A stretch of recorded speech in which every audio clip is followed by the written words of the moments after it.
trisomie, ouverture de la première plateforme en France de dépistage automatisé. Les futures mères au sein des maternités de l'AP-HP peuvent bénéficier gratuitement d'un dépistage automatisé des trisomies 21, 18 et 13, à partir de l'analyse de l'ADN circulant dans leur sang. Une nouvelle méthode beaucoup moins invasive que l'amniosynthèse. La trisomie 21 ou syndrome de Down est la plus fréquente des anomalies chromosomiques et est liée à la présence d'un chromosome 21 surnuméraire. Il peut entraîner un retard mental plus ou moins sévère et des malformations anatomiques. Pendant la grossesse, son dépistage est proposé lors du premier trimestre en associant une prise de sang et une échographie, permettant d'évaluer le niveau de risque. Mais le diagnostic de certitude de la trisomie 21 repose sur le karyotype, un examen des chromosomes qui nécessite de recueillir des cellules du liquide amniotique par amniosynthèse. Mais ce prélèvement réalisé au niveau de l'utérus à l'aide d'une aiguille n'est pas dénué de risque.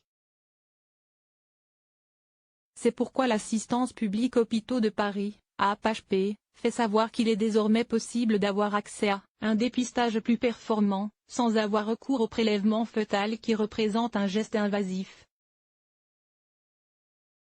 Proposé aux futures mères des maternités AP-HP, il s'agit d'une prise de sang qui, à partir de l'ADN circulant dans le sang de la mère, permet de dépister en plus de la trisomie 21, les trisomies 13 et 18. Dans ce cadre, elle a mis en place une plateforme automatisée de séquençage haut débit au service de génétique et biologie moléculaire de l'hôpital Cochin, la première en France. L'aboutissement de ce projet est le fruit d'une collaboration entre différentes équipes, indique l'établissement public de santé. Cette nouvelle approche de dépistage est dans un premier temps proposée aux femmes suivies dans ces maternités. 7000 femmes sont potentiellement concernées. Elle n'est actuellement pas remboursée par l'assurance maladie mais l'AP-HP le leur propose gratuitement. En cas de résultat négatif, le prélèvement fœtal peut être évité, mais il reste cependant indispensable en cas de résultat positif.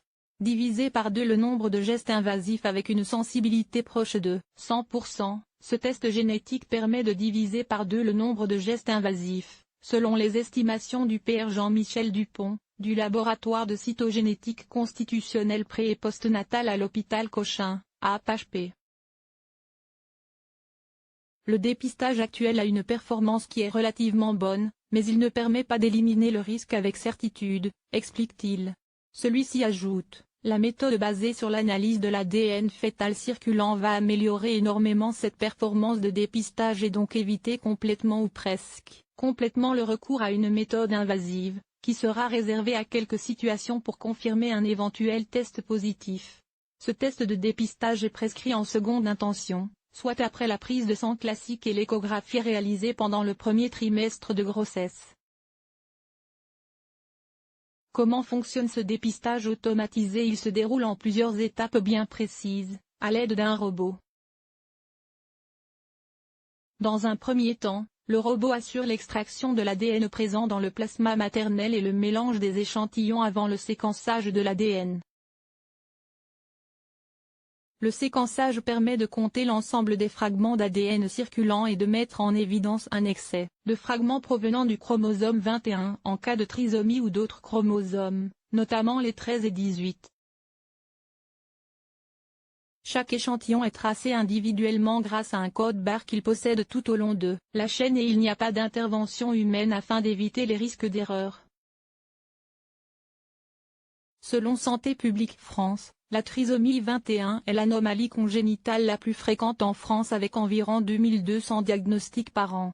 Viennent ensuite les hypospadias, malformations de l'urètre, les fentes labiales et palatines, les anomalies de fermeture du tube neural et les malformations cardiaques.